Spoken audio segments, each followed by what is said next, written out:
Hello and welcome back to El Partido, yet another Spanish football podcast, but as always, with a little nostalgic twist. I'm your host, Nick Bell, and I'm delighted to be joined by my co-host, Paul, once again. Paul, it is great to see you. Likewise, Nick. It's always great to see you. I feel like I may have jinxed myself a few shows ago when I said, we're turning into that time of year where people start getting colds and everything, and as people may be able to tell by my voice, I do have a bit of one coming on at the moment, so I apologise for any awful audio that you receive from my end today. There's a certain husk, but I think the people will respect the perseverance, Paul, more than anything, because that's what we expect here on El Partido, don't we? We work through the storms. Much like the person we're going to talk about today. And we've been threatening to do an episode on this gentleman for a very, very long time. He basically pops up in every single episode we have. And I'm delighted to say joining us for this episode is Rahul, or La Liga London, as you may know him online. He is sat just down below us if you're watching us on YouTube. Rahul, welcome to El Partido. Yeah, thanks for having me on. Followed you guys for a long time. So, yeah, delighted to finally be joining. Yeah, definitely. And a little bit about yourself, because I've been following you for a long time. That sounds a bit strange, actually, in a social media sense. And obviously some of the work that you do, I know you're based out in Spain. It's Valencia, isn't it? You are at the moment. Some of the stuff you've been doing for Give Me Sport recently as well. That's been really, really cool. So if you just give us a bit of background about yourself, how you got into Spanish football, what you're up to, then I think the listeners will find that quite cool. Yeah, so a quick summary is that I'm born and raised in London, hence the name La Liga London. And I got into Spanish football in my youth, which is getting further and further away. And I'm a Villarreal fan in Spain. That came about a decade ago, where I, again, as many of the listeners will know, I was a big fan of Revista de la Liga, with all the boys on, Guillem Balage, Gazica Mendieta, a few others here and there. And then I started following Villarreal just because I liked the way they play football. I really liked Bruno Soriano. At the time, there was Luciano Vietto, Manuel Pellegrini. And then I loved the whole story of playing in the yellow kit in a 50,000 town just north of Valencia. And then, I moved to Valencia 2 years ago, on and off. And I've been going to a lot of games, as you'll see on my channels. I've been doing some matchday stuff on there. Been going to Valencia, been going to Levante, Villarreal, a few other stadiums across Spain. I'll be going to more in the near future. And I'd consider myself pretty much a Villarreal fan now. I go to the games, I wear the shirt, I sing the songs. And then, well, I'm not admiring football right now, given that they just lost to Paphos in the Champions League last night. But yeah, that's me. Yeah, well, it's a fascinating story, to be fair. And I think, to be honest, Villarreal, Paul, for me, was one of sort of like my first sort of like proper looks into Spanish football too. I knew there was a Real Madrid. I knew there was a Barcelona because I'd seen them during the late 90s and stuff like that. But, they didn't really, light my bulb. But Villarreal during sort of like that, early 2000s with the aforementioned gentleman we're going to talk about in charge, looking at that stadium on television on ITV with sort of like that crisp hue to it, they were one of the first teams I think I got involved with as well. And I think if I didn't have this affiliation to Malaga and the region of Malaga, I think I wouldn't mind being a Villarreal fan either. Would you, Paul? I'd say they're definitely one of the more eye-catching clubs over the years, not least because of the yellow kit. But there's just something about El Madrigal over the years that it's kind of just had a glow to it that's really, come across on the television. Has always kind of been like this warmness to it that I really do see the appeal in, and I can understand why they have a growing fan base, international fan base at that. And just some of the names that were mentioned there are definitely, take me back to when I started really getting passionate about Spanish football as well. And I'm thinking back to when we did the episode on Forlan and Giuseppe Rossi. And there's always been characters in and around Villarreal that have caught my eye, and over the years, like Rahul, you've just mentioned there, at the moment the style of play is not necessarily the most aesthetically pleasing, but there's always been a bit of a rhythm about the club, and the gentleman that we're focusing on tonight is a legend in the El Partido world, isn't he, Nick? He is. I think if this studio, as I call it, aka my loft, was a little bit bigger, I'd have like a small shrine. You know, like how schools have got like King Charles on the wall at the minute. I'd have like a Manuel Pellegrini photo just up on the wall. That'd be really good. And that is the man we're going to be talking about. It has been long time coming for this. So let's get into this. This is a man who never shouts, he never loses composure, yet he can, commands respects across the continents. He's got a fantastic nickname, Paul. I don't know if you want to revere us with his nickname. I know you're a massive fan of his. Yeah, well, the English one is this charming man, and he's his Spanish language nickname is El Ingeniero, the engineer, basically. But he's somebody who, even prior to him coming to English football, I had a big appreciation for his calm manner. He does have a charm about him, and he's always carried himself well in the press. I think we occasionally see a bit of a snap here and there, but on the main, he does play pretty much all of his answers with a straight bat, which I think we can get into it a bit later in the show. But that's one of the reasons why he was given that nickname when he came to Manchester. Not least, of course, because it's a Smiths song title as well. Yeah, he's somebody. Sometimes you see this sort of dry, sort of almost wry smile about him as well when he's having fun with the media in particular. But he is somebody that we have a lot of affection for, and I would say probably the coolest pensioner in a tracksuit that I've ever seen. Yeah, that photo of him in a Kappa tracksuit as well, Paul. Let's mention, quick nod to Revista El Partido. There's a great article in there about Kappa kits and how they are back from the dead. Rahul, from I'll ask you to put your La Liga hat on right now. Manuel Pellegrini recently became, I think it's the longest serving or the manager with the most games in La Liga, obviously across his 4 stints with the 4 different clubs. What kind of mark has he got on La Liga? Sort of like, he'll definitely have a legacy, won't he? Oh, absolutely. If and when he retires, never know how long he'll keep going, he will have a huge legacy in La Liga. I think he's someone who's so respected at, most of the clubs he's been at, and even across the league, even by neutrals, he's someone who's just very likable. And when we talk about going back to Villarreal, I don't want to do this too often, but going back to Villarreal, comparing him to Marcelino, kind of the 2 biggest legends in Villarreal's managerial history. Marcelino is almost the opposite of him in the sense that he's a fiery character. He's always jumping off the bench, he rarely has a cool head. And Pellegrini is the opposite. He's cool, calm, collected. They sometimes call him the gentleman of La Liga, the gentleman of football. And he's someone who I think you won't find a player who's ever said a bad word about him as well, where he has his philosophy, he has his occasional stubbornness, but when it comes to man management, players love him because he's almost like a father figure. He's almost like the godfather of football, rather than being, as some managers, and especially at some of the clubs he's been at, where they tend to lose their heads a bit more and tend to lash out a bit. You never see him really do that. And I think, it's just so respectable in that sense. Yeah, there's a certain way that he cultivates relationship. I'm sure we'll speak about, a certain Andalusian centre attacking midfielder in this conversation we're going to have throughout the different clubs. And I think it's important to sort of like stress, what Pellegrini's background is as an individual. This is a man, from the far-flung, realms of Chile. Santiago in Chile was born. He's an educated man, I think more importantly as well. So he's got that background where he has, a meticulous nature. He has fascinations in architecture, in engineering, which obviously where the nickname comes from with his background in engineering. But he's just got this love for football as well, and it's kind of like a perfect combination.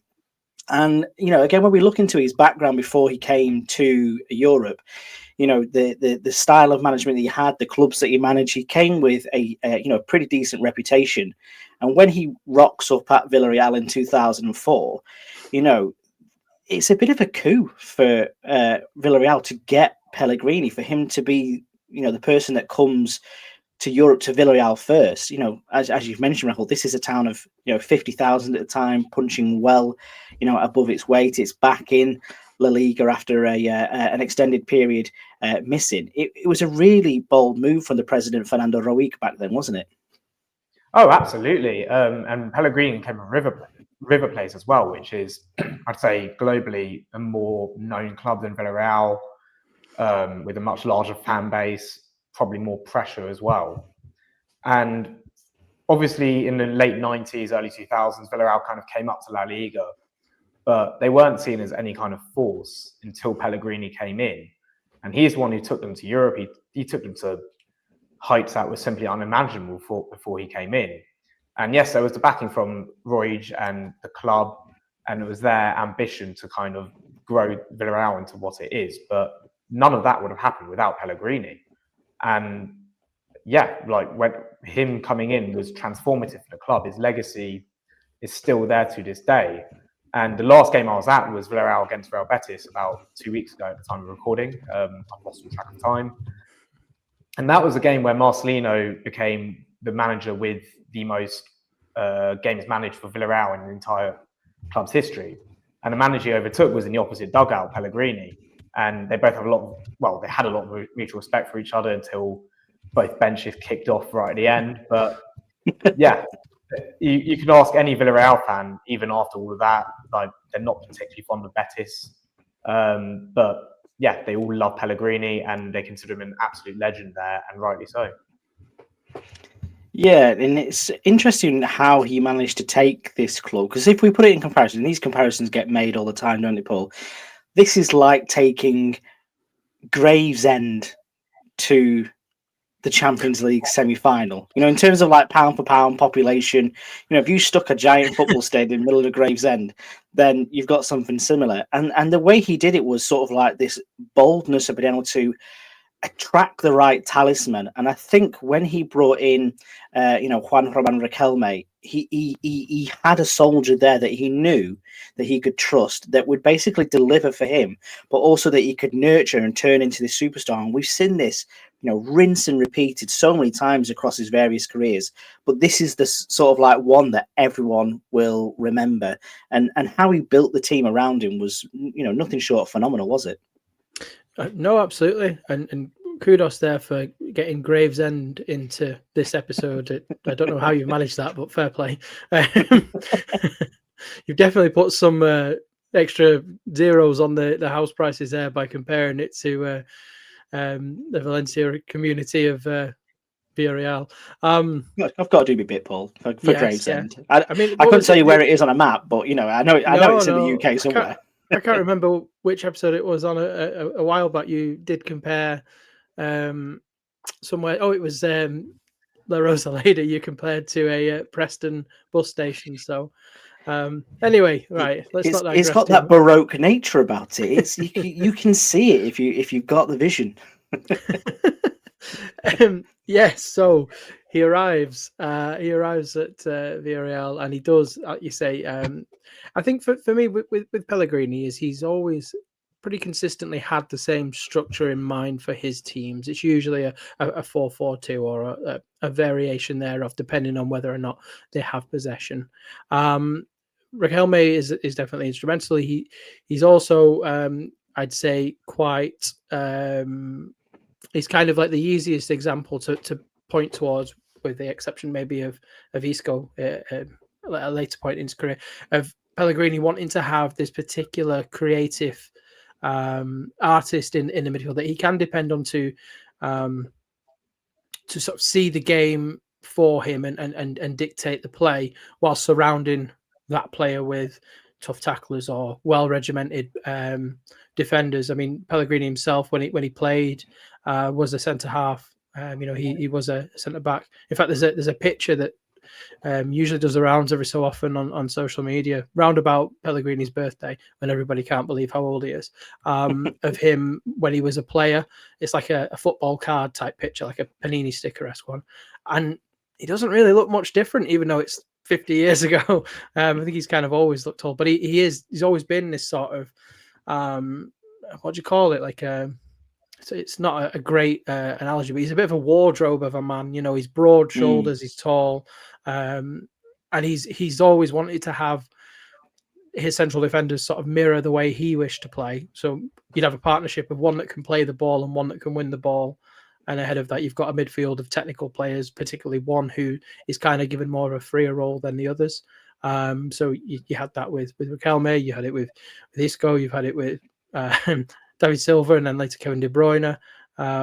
Slightly different as well when he had both Silva and De Bruyne at his disposal, because he also had Yaya Touré and Sami Nasri at one point as well. But it was still very much a 4-4-2, even with those. So he does like to at one point as well, didn't he? Yes, he did say that. Yeah, he did. He does like to have that shape to his team, and he's kind of. I always admired the way that even when things were not necessarily going well, and this is pretty much how he's always been. When I think you mentioned the word stubborn earlier, and I think that's fair. He does stick to his philosophy, even when it's quite clearly there's been moments either during games or during a run of games where his team maybe are suffering from poor form, and it's crying out for a plan B, and he won't do it. He will persevere. But to his credit, usually by the end of the season, he's redeemed himself. But I always think that whichever club. I mean, obviously we're talking about the four in Spain here, but if you look at his arrival at all of them, pretty soon after signing the contract, he sets up a particular shape and design to his team, which I don't think in his in the last 20 years he's varied from too much, actually. No, he's got a blueprint that works, and certainly when we look at the imprint that he had on Villarreal, Rahul, you've already mentioned his legacy. We look at the successes that he built. To domestic success first and foremost. Villarreal, were sort of like also rans during those early noughties, weren't they? Just sort of like surviving, and then he transformed them into finishing like third in 2005, second in 2008, which when you come to think of the dominance of Real Madrid and Barcelona is just completely unheard of. And the way he turned Villarreal, Rahul, into a model of sustainability, but a footballing powerhouse as well. That's the Villarreal we get to see now that are regularly challenging for Champions League spots. That's the Villarreal that won the Europa League, only a few years ago. And it all sort of like roots back to him. You look at the players he brought in, Rahul. I don't know if you're slightly ever a bit younger than myself, but I remember watching, Forlan, Riquelme, Juan Pablo Serene. And in my mind, I've got Serene as like an ever-present staying there for 10 years. The man's had a testimonial. Sorry, he was only there for a couple of seasons, but in my mind, he was that effective under Pellegrini that I think he's down as a Villarreal legend. And that is what he built, wasn't it, at Villarreal? Well, yeah. I mean, Villarreal have had trophy-winning teams, which Pellegrini didn't have, obviously, with the Europa League. But when you think of iconic Villarreal teams, iconic Villarreal players, you don't instantly think of Francis Coquelin and Paco Alcácer winning the Europa League. You think of 2005, you think of Giuseppe Rossi, you think of Forlan, Bruno, Cazorla, Cani, and you think of Pellegrini's teams because they just played delightful football as well. And the impact he's had is that when I think of Villarreal, no matter who the manager is, whether it's Marcelino, whether it's Emery, whether it's Setien, you think of them as a 4-4-2 Pellegrini style team with technical midfielders who play intelligent football on the counter attack, who can keep possession really well, who value technique above most other aspects of the game. and who would give midfielders creative freedom. And that's something that came in with Pellegrini and has never left. And as you say, with Riquelme, when Riquelme was at Barcelona, he was obviously struggling, partly because of politics, partly because of Louis van Gaal. And Pellegrini was the perfect coach for him in that part of his career. Someone who would give him creative freedom, who would put him in a team where he could truly thrive. And I also think Riquelme had a lasting impact on Pellegrini. If you look at the players that Pellegrini has had at the clubs he's been at after Villarreal and after Riquelme, he always has a creative attacking midfielder, which is going out of the game to my disgust, really, because I love a technical number 10. Is why I love Spanish football. But then, yeah, when you look at even his modern day Betis side, you've got, not anymore, but you had Nabil Fekir, Sergio Canales. Mm-hmm. Right now, you've got Isco when he's fit. You've got Lo Celso. Even at West Ham, you have Pablo Fornals. Yeah. And yeah, he's had Cazorla. He's had at Man City, Yaya Toure, David Silva. And so many of them, when they speak about Pellegrini, all praise the freedom he gave them. And Isco has said it on countless occasions. Even Yaya said it, where there aren't many other managers who would give those players that freedom, and especially not in the modern game. But yeah, that's Pellegrini's style, and he will stick with it for better or worse. And that's what I really respect about him.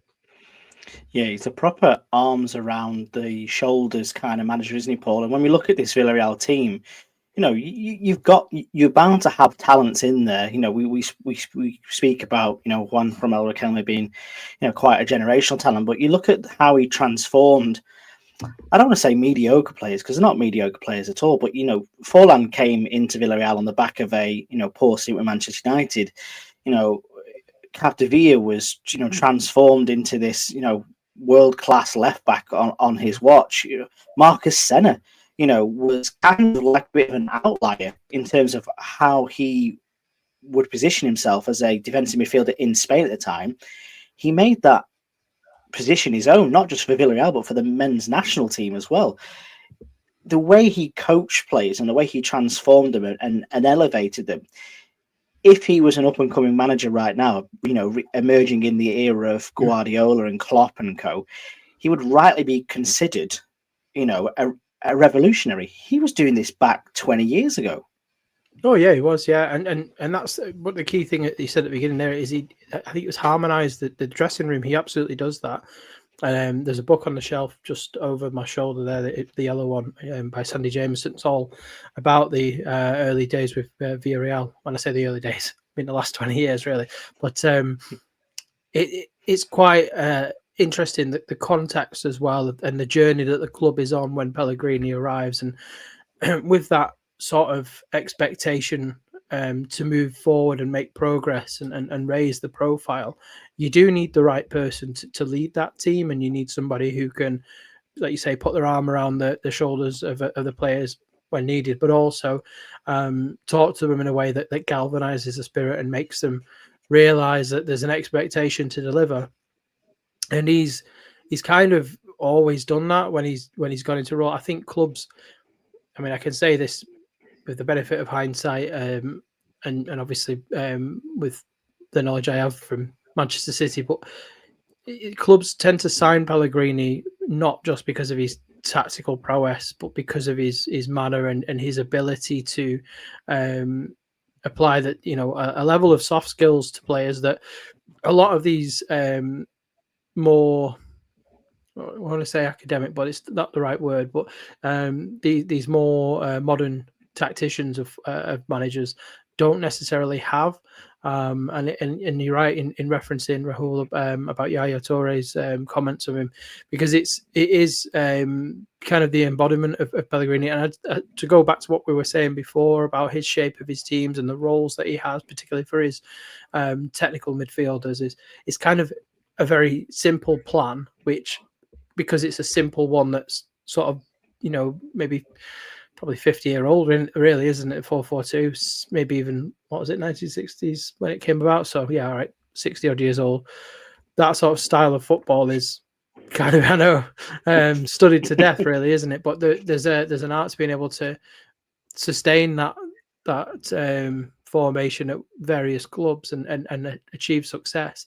But you need to have the players buy-in, because it's very easy now, for particularly in this day and age, for certain players to say, well, actually at youth level I always played 4-3-3, or I always played over 5, because we're kind of moving into an age really where there's that many players that are so young that they are FIFA players or football manager players that have turned, that have done that in their spare time on top of being coached. And the way that the academy set up is, a lot of the top clubs now is usually however the first team plays. So at Barcelona, obviously, there's been this philosophy of playing that comes from, Cruyffism, and in Holland and the Netherlands, there's always been a style that's kind of unique, but Pellegrini's style is not necessarily one that teams or young players today always default to. If you think about it, if you see any of the stuff from contemporary academy systems now, it's pretty much all 4-3-3, and it's all little triangles and everything like that. And I'm not saying you can't do that with 4-4-2, but to try and get the buy-in of certain players to that system, you need to have good man management skills, and Pellegrini has that in abundance. And to get success whilst also being quite stubborn and sticking to your principles is something that's not always achievable for some managers. So it is a credit to him. And I think you could probably watch highlights of Villarreal, Malaga in particular as well, and now obviously his Betis team. And I think if you've watched enough of Pellegrini's teams, you can identify him without being told that is a Pellegrini era team, because of the style they play. It's usually I like the way that with Pellegrini in particular, he's not one that's really interested in possession for possession's sake. He's very much get the ball and go on the attack, which I think is kind of disappearing a little bit from the game now. There's a lot of people that are heavily into stats, and I like the fact that Pellegrini is still resisting the temptation to go into this, pet ball sort of heavy stat-based stuff. I like that Pellegrini's still got a bit of a cutthroatness about his teams.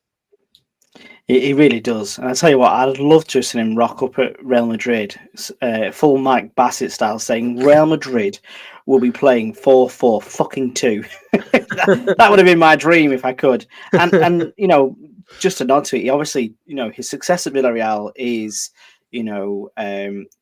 so well regarded. He does get this move to Real Madrid. It's the beginning of this sort of like second Galacticos era. We see players like Alonso, Kaká, Ronaldo, Benzema all join in a flurry. But the surprise from Florentino Perez was that he didn't go for that sort of like star manager to go alongside these Galacticos. And that's no disrespect to Manuel Pellegrini. I don't think he would ever consider himself a Galactico. But Florentino Perez went for him to sort of like, basically bring in the man that's beaten us in the last few seasons.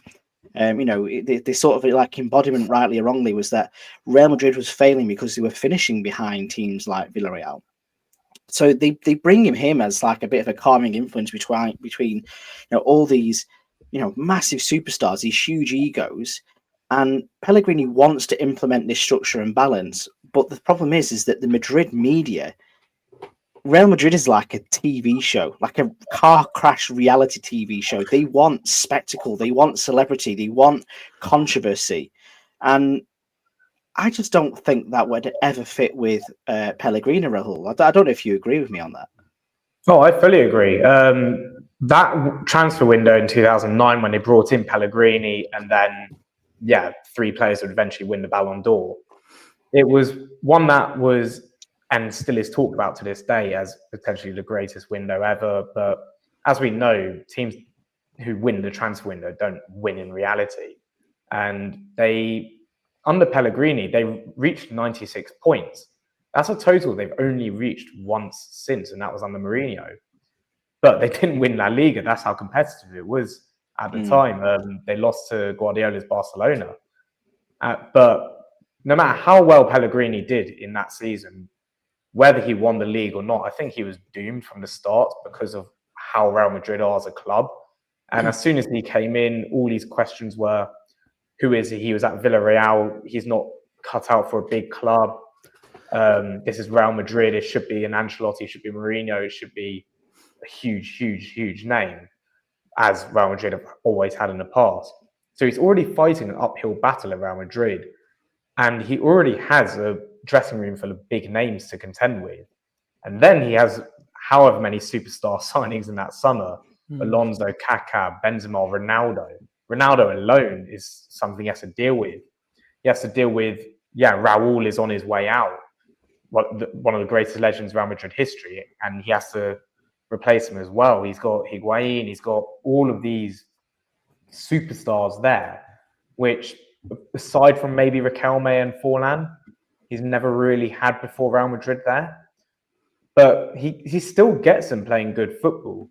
And in La Liga, 96 points, going toe-to-toe with Guardiola and just, playing some really nice football. Because they didn't win, it was inevitable that he'd end up going. And the cup exits didn't help. They lost to Lyon in the last 16 in Champions League, which is unthinkable right now of a Real Madrid team. The stars weren't in line for him there, but looking back, I think the work he did there was underrated because it was never going to be easy for anyone in that first season when it's almost, it's almost like a transitional season getting all the superstars in to build a kind of a new Galacticos. And I actually think it helped Real Madrid in a way that Pellegrini came in almost as someone who steadied the ship. And then they went and got Mourinho and then Ancelotti and then La Decima happens. But the foundations came. He built the team that ended up becoming that Mourinho team. It was him who gelled these players together, who got Ronaldo scoring 33 goals in his first season. But such is the case with many Madrid managers. The press had it out for him from day one. And throughout the season, when you're stubborn at a club like Villarreal, Malaga, it's not so much a problem because the club is his identity and still is now to an extent. And when it's not Pellegrini winning or losing a game at Villarreal, it's Villarreal losing.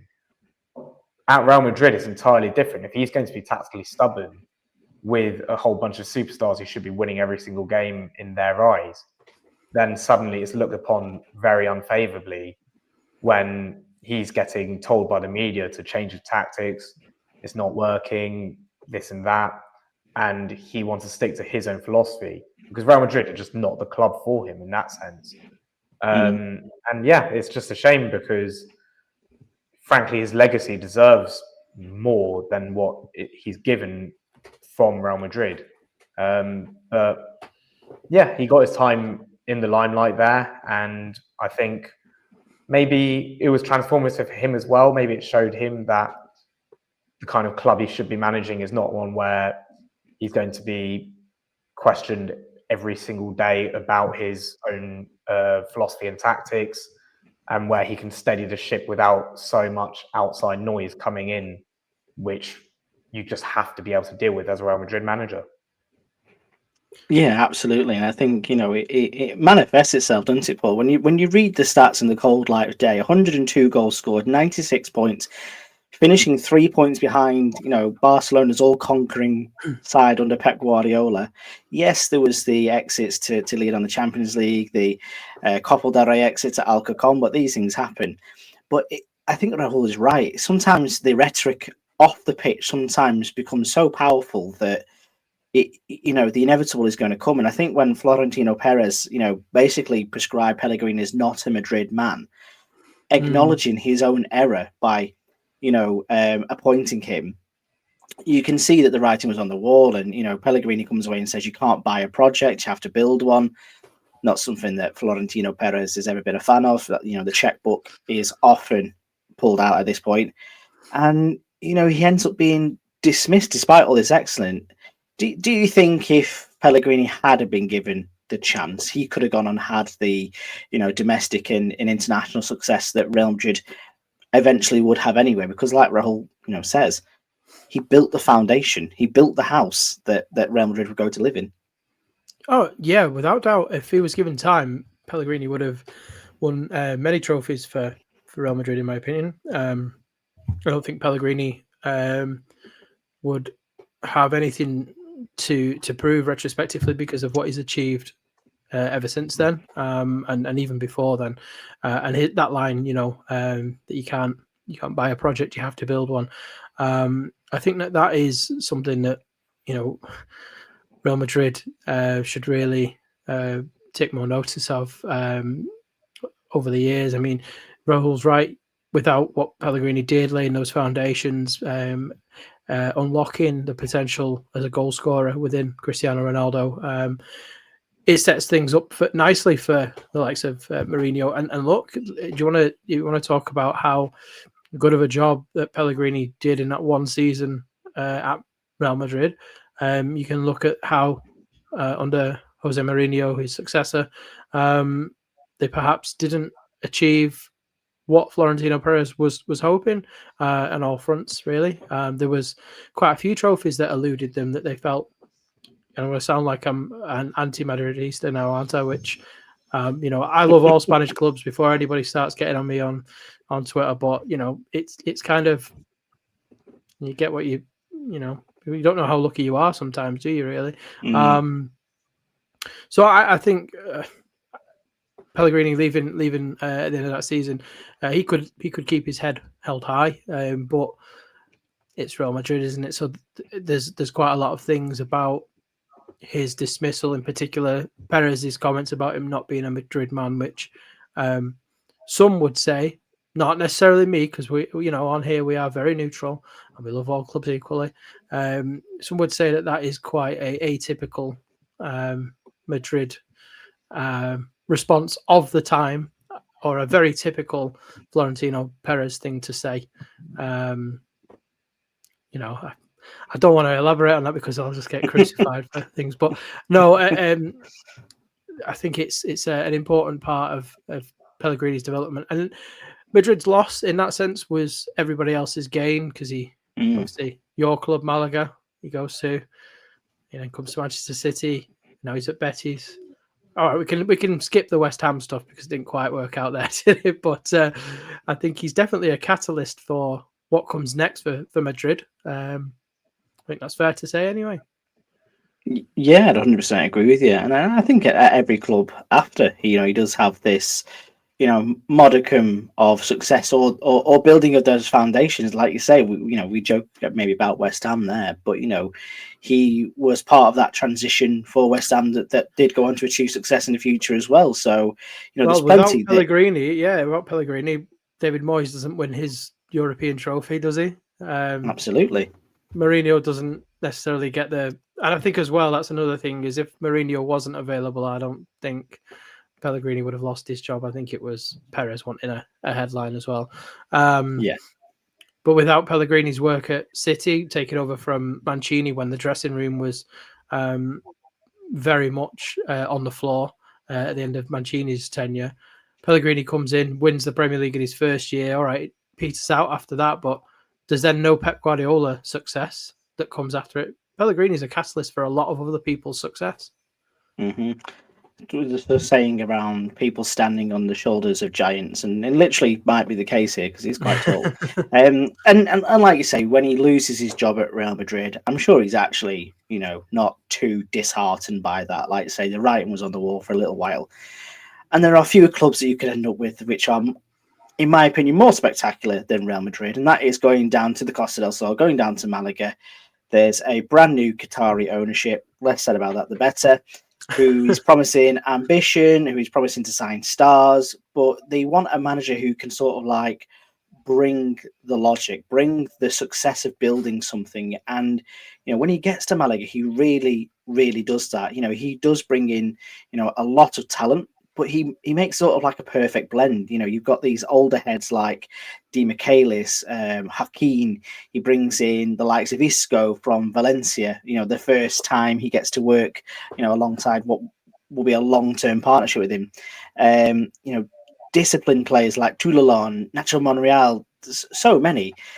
The one thing I do note about Pellegrini's time with Malaga is the slight tweak to that philosophy around how he plays. This is where we saw him maybe abandon the 4-4-2 and maybe evolve ever so slightly, because he played more of a 4-2-3-1 style, and had a lot of tempo and a lot of intelligence to the midfield.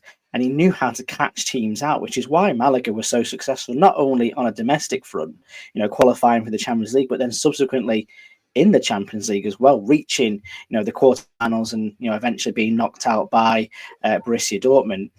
His time in Malaga was, again, a great opportunity, Rahul, for him to rebuild his reputation, so say, but also implement all the ideas that I imagine he wished he could have done at Real Madrid, and sort of like show them, this is what you could have won. This is what we could be doing right now. You've let me go. I've gone and done it with a different team. I've brought them from, the periphery of nowhere to the verge of the Champions League semi-finals. It's extraordinary, isn't it? Oh yeah, and I think it enhances reputation as well at Malaga. Obviously, it was such a weird time for the club with the owner, the takeover rather, and then the way it kind of collapsed in the end. But I think for Malaga, he was the perfect manager to oversee the chaos that would come to the takeover and kind of, as you say, trying to steady the ship. And it wasn't necessarily a case of bringing in all these huge names, where in that kind of era of football, whenever we'd see suddenly a rich owner ends up somewhere, and it could be anywhere, all the excitement would be, who are they going to sign? And it takes me back to when Anzi Makachkala signed Samuel Eto'o and Chilean, I think it was. Christopher Samba.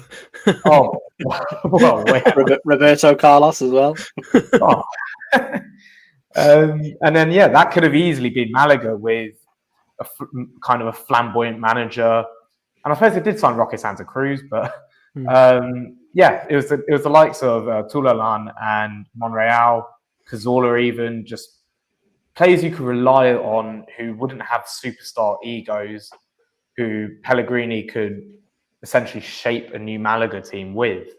And obviously, he didn't last amazingly long just because of the ownership and everything. But that, put it this way, even though his reputation was enhanced enough that he got the Manchester City job, it could have been enhanced even more if it was for that quarter-final against Dortmund. Because that Dortmund went on to reach the final, and Jurgen Klopp, no matter what he's done since, achieving legendary things at Liverpool, people still talk about his Dortmund team and that team that reached the final. And that could have easily been Pellegrini, because there was 2 disallowed goals in injury time. Should have been. It should have been. It was crazy. One of the biggest injustices in Champions League history, I'd say. And, well, whether he would have beaten Real Madrid in the semi-final is here nor there. But it could have easily been him with some of the players that had their Isco. At Wembley in the Champions League final, if it wasn't for that. And imagine just what that would have done to his reputation already. It would have shown that he's capable of so much more than he did at Real Madrid, just because when he has the opportunity to shape a team in his image without all this extra noise and player power as well, he could still build a team that really plays some exciting football. Yeah, and I think, the big thing for me, Paul, is he managed to get that arm around the shoulder approach to management, that man management that, worked so well from at Villarreal and, previously, back into his, into his day-to-day, which, I think he genuinely finds the fun part of his job. He is a good tactician. We can't take anything away from that. But there have been times when it's been sort of like a question to say, has he made the right move doing that? But ultimately, people buy into the Pellegrini plan, so to speak. And I think, especially the way he works with that midfield at Malaga, I could look at 1,000 football teams. And if you used to tell me Toulalan, Isco, Cazorla, is there a better three out there? There must be less than 10 other sides that you could actually count on your hands that have got a better midfield trio for that. And the way he made them tick, and we were talking about, how he uses that one individual creative playmaker to make a difference. How he turned Isco from, he wasn't a bad player at Valencia, but he was a bit part player. He wasn't, the main man at Valencia. He was behind the likes of David Silva, Juan Mata. And he went to Malaga, had his arm put round by Pellegrini, and he turned him into an absolute world beater. And, this is when I first paid attention to Malaga. It'd be a few years later that, my family would get a place in the Costa del Sol, and I would start taking myself off to La Rosaleda to go and watch games. But when I was watching this Malaga team, I was enamored with it because I was seeing what was being done. And Isco, for me, will always be a big part of that.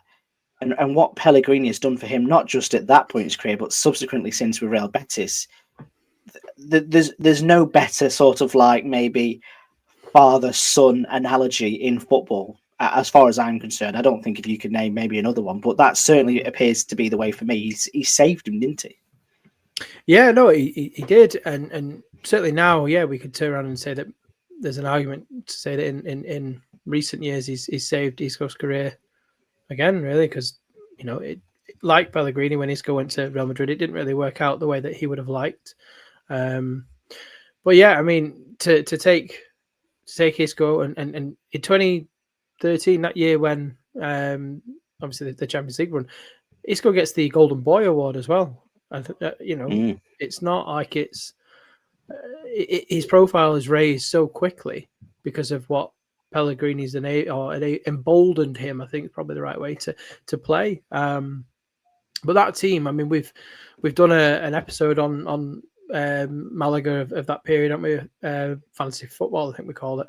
And the names and it's not just like the names that now when you look back at the time, it was still despite the fact that we romance about those players now, I think there was still an underdog feeling, even though money had been spent, because it was it was a club on the whole that was given the opportunity to effectively punch above its weight, and I don't mean that in a disrespectful way. And I don't think Pellegrini gets enough credit for the way that he delivers that in such a short space of time, because people will focus very heavily on the financial outlay by the Al-Thani family, isn't it? Al-Thani. But I think you could probably name most of the main starting 11, couldn't you, for that Malaga era, because it was pretty consistent. Don't forget Willy Caballero in goal as well. Yeah. Do you think, as a Malaga fan, do you think that Pellegrini is somebody who would be welcomed back, in the opposing dugout at La Rosaleda? Oh, absolutely. The man's got a roundabout named after him. That's the kind of credence that you don't get anywhere else. Like, there's not many roundabouts in Manchester that have driven over Paul. The Manuel You've driven over roundabout.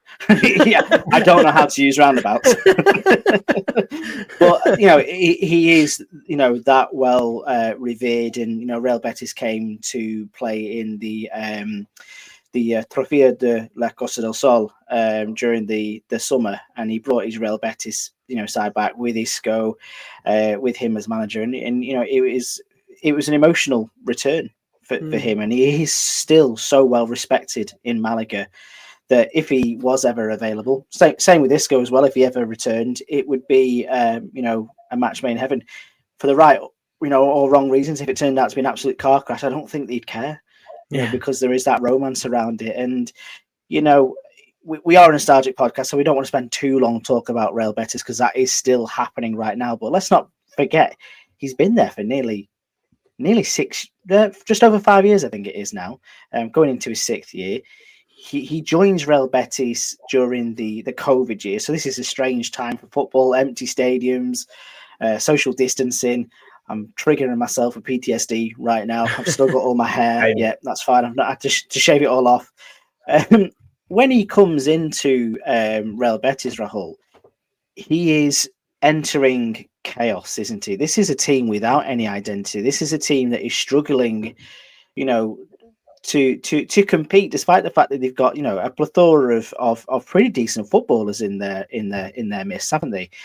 And he just comes in and he transforms them from this sort of like defensive disaster into, well, 2 years down the line, Copa del Rey winners. It was an insane turnaround, wasn't it? Oh yeah, because again, it was Quique Setien who was there before, and his sides are they're very hard to judge because when Setien ball is at its best, it is actually really fun to watch, but when it's not, it can be awful. But they were so hot and cold under him that they needed someone like Pellegrini, the safe pair of hands, the stability, just someone to, as we said before, stabilize the club. And the way he got them playing was basically an improvement on the kind of foundations from Setien, getting the most out of his fullbacks, getting his wingers to do a bit more kind of work on the touchline. And again, that midfield he built of, well, William Carvalho and then Guido Rodriguez in the kind of Marcos Senna, Tulalan role, where he always has this sitting midfielder, Fernandinho as well. And then ahead of them was Sergio Canales, Fekir, now Isco, Lo Celso back in the day before he went to Tottenham as well. And they were a joy to watch his sides. Like at their best in the last few years, Betis have been brilliant. And you could argue they could have maybe done more. They could have reached the Champions League at some point, a few near misses. But they tasted the success in 2022. And then no one deserved that more than, well, Pellegrini and Joaquin as well, who was with him in Malaga. And to do it against Joaquin's old club Valencia as well, posing very like PG, not PG-13 next to the trophy after. And I was actually in Valencia during that final, and like there was obviously broken hearts here and all, but watching it, and it was like two opposite footballing philosophies clashing with Jose Bordalas and Pellegrini, where Bordalas was also in a 4-4-2. So was Pellegrini, but the difference in the kind of style and the ambition of both teams was remarkable. But then credit to Bordalas and credit to Valencia, they took its penalties. And I think it was about half midnight by the time the shootout ended. Had a few beers. I was quite falling asleep a bit, but the kind of scenes that you eventually saw at Betis post game after the trophy, the parade, and everything, like it meant so much to them in the city, and they have Pellegrini to thank, and they'll never forget that. And just his time at Betis, it's one where I do kind of think about the transfers they make and whether Pellegrini has more control or back in there Antonio Cordon. And the strikers they've signed, if they had a more reliable goal scorer, could it have served Pellegrini well? Because at his previous clubs, like put it this way, his kind of title-winning team at City had Negredo and Aguero on fire. He didn't necessarily have two top strikers at Betis. Borja Iglesias at one point was really promising, was delivering a fair bit, but I wouldn't put him on the level of, well, the Forlans, the Aguero, Dzeko, obviously Benzema as well. And I wouldn't put them on that level, but the football they played, the kind of what he got out of some of those players and the little some of them have gone on to do since, even someone like, well, Junior Firpo right now is back at Betis, but he didn't necessarily have the best time in between. And I think about a lot of the kind of, even Lo Celso, he was brilliant at Betis, and then left. Didn't necessarily have the best time, and now he seems to be doing all right again. Isco, he's revived his career after a few disastrous years. And I think the work he's done, it can't necessarily be defined in trophies. It's more he kind of builds the club in his image. And every Betis fan I speak to loves Pellegrini, and that says it all, because they've had some brilliant managers in the past as well. Yeah, they do. And like you say, it's that we keep going back to it, that arm around the shoulder style of man management. Like, who would have thought Anthony would have been the most talked about transfer of the summer? With Willie, won't he go back to Real Betis? And and there's probably got to be a bit of an acknowledgement now that there is sort of maybe like a bit of a two-tier coming into La Liga with the teams that do compete. He's firmly got Real Betis into that picture, and obviously qualifying for Europe 2 years in a row, reaching the Europa Conference League final, losing to Chelsea in that final, which is no mean feat. And let's not forget, and I don't mean this to sound ageist, but he's well into his 70s, but he's still got that appetite to success and to work every single day. And he really has turned Real Betis into a bit of an image of himself, which I think Betis fans like, because they do have that certain type of identity. So it's going to be really interesting to see what happens with Real Betis over the next couple of seasons. They're away from the Benito Villamarín at the moment. They're at Cartuja. It's they're making a good go at it, but it'll be interesting to see how they get past Pellegrini in the future. What happens next? And I suppose that's going to be the big questions. There's so many managers that could draw on Pellegrini for inspiration. We've spoken about Bordalas, and his approach to 4-4-2. He kind of gets that from Pellegrini to a certain extent. It's maybe a bit rougher around the edges and a bit more violent and not so good to watch. But you look at Imanol, you look at Areola at Bournemouth. All these people credit Manuel Pellegrini as their tutor, and they want to work in his style. And I think that'll be part of the legacy that where we look back in 10 to 15 years' time as Manuel Pellegrini, who hopefully, God bless him, is enjoying his retirement back in Chile or in his house in Andalusia, to say that's who he is. He's someone who left his mark on Spanish football, and not only did he achieve success there, but he taught the next generation of managers to do it as well. And I think that'll be the most beautiful thing for Pellegrini. And I think that's the thing that he would cherish more over any trophy in his cabinet. I don't know if you guys would agree with me on that. Oh, absolutely. I mean, look, he's won a lot. There's an interview clip from a few years ago now where I think it's where he'd signed that renewal at Betis. And he said something along the lines of, when I was younger, I never expected to ever leave Chile through football. As Rahul mentioned at the beginning, he went to River Plate. He was also at San Lorenzo. He had a spell in Uruguay. Then he comes to Europe and has undoubted success across both Spanish league and the English league. And he leaves a lasting legacy. And for somebody who never expected to really venture outside of his own country, let alone to the northern hemisphere from the southern hemisphere and across continents and oceans, I think he will cherish that. I think you're absolutely right. Absolutely. And maybe just to end on Rahul, from a Villarreal perspective, as maybe Paul asked me as a Malaga fan, end of the season comes, Marcelinho maybe, he's not been a great season. Manuel Pellegrini is potentially available. Do you take him back at Villarreal? Do you bring him home to his first Spanish club? It's a really tough question, that, because Marcelino's return, I'd say, has been a good thing.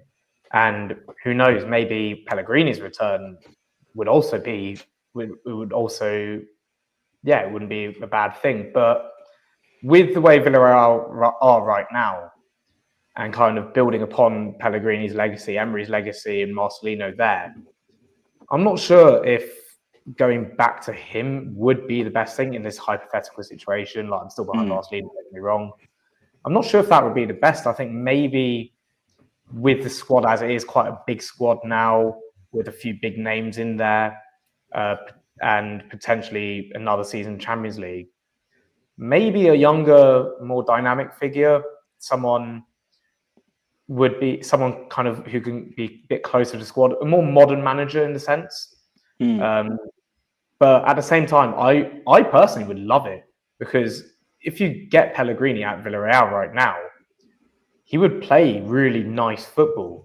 He's almost, in the way modern football's kind of shifted in the last few years, it's becoming in my words, the game's gone. But the way it's all shifted towards systems and tactical rigidity,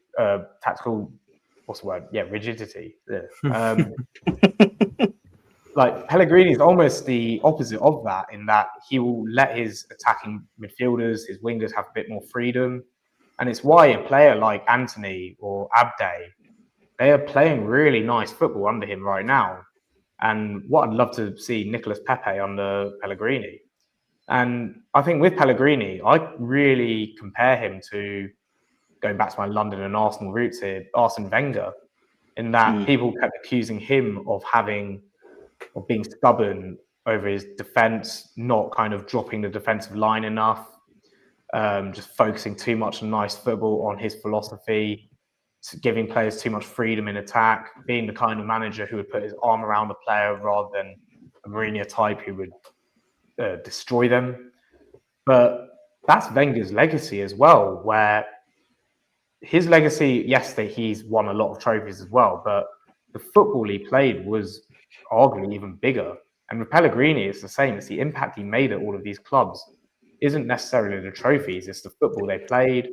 It's the kind of what he got out of these players, what the players think of him. And that's why he's so revered. And so if he was to come back to Villarreal, yeah, to answer your question, I think I'd be happy. Would it be a success in terms of trophies? Probably not. Would it improve the Champions League performance? I think it would, because Marcelino is just so much more of a league manager rather than a cup one. It's tough to say, but I'd be all for it in the sense that one guarantee would be his sides would play very good football and it'd be possibly better to watch than it is now. Yeah, and I love the idea of Pellegrini now being the anti-establishment football Kappa kit wearing, two fingers up, two modern football kind of man. And I think that is exactly where we should remember the engineer nowadays. Rahul, it's been an absolute delight to have your company this evening. I know we spoke a fair bit on social media, and thank you for your support for El Partido as well, it must be said. If you want to tell the people where they can find you, any more exciting projects where we could look out for you, you've got 30 seconds. Oh yeah, so for those who don't follow me, please do. I'm on Twitter, X as they call it now, Instagram, TikTok, YouTube, and I'm trying to do a lot more video content as well as writing, tweeting. I'm a journalist as well. I'm doing a lot on Spanish football, and I'm going to be doing a lot from matches. I'll be at Valencia Betis on Sunday, so keep an eye out. I might have a little party with the Betis fans again, as I did a few weeks ago. And yeah, drop me a follow. Feel free to message me, come say hello. And if you're at a game as well, if you just want advice about match going in Spain or anything, come hit me up anytime. Absolutely, and I can testify the videos are really brilliant, and the pictures as well. And if I get back out to Mestalla anytime soon, I will definitely be giving you a ring so we can go and watch a game. And I'll drag Paul as well. Paul's going to come to Mestalla too next time, or even better, to Villarreal. That's high up on my bucket list, but I'm always just a bit scared of the transport. But one day, if I get over that fear, we might get there. But thank you so much for joining us, Rahul. It's been an absolute pleasure. Paul, thank you once again for joining me. We finally did it, a Pellegrini episode. It won't be the last one, though, will it? You know, we can't not mention him every week. Well, no, I mean, look, we've got what we're now nearly 20 episodes in, and Pellegrini's featured some way in pretty much every single one, so it won't stop here. But it has been a pleasure speaking to you as always, Nick. But Rahul, I've really enjoyed it, and I support what Nick's just said. Really appreciate the content you do, so I would recommend people give you a follow if they're not already. Absolutely. And I will say thank you once again to everybody who's tuned in to listen. Please go and give us a follow at El Partido _ES on all the various different social medias. I can't keep up with how many there are nowadays. There's one go to the YouTube as well. That's doing really well if you want to prefer to watch us rather than listen to us. Some people do like to do that. And then leave a 5-star review for us as well, because it helps us get the name out there, and shares the episodes with all your friends and stuff like that. It's really, really cool. But for now, I'll say thank you so much for listening. Gracias to my guests for joining me this evening. We'll catch you next time. Hasta luego.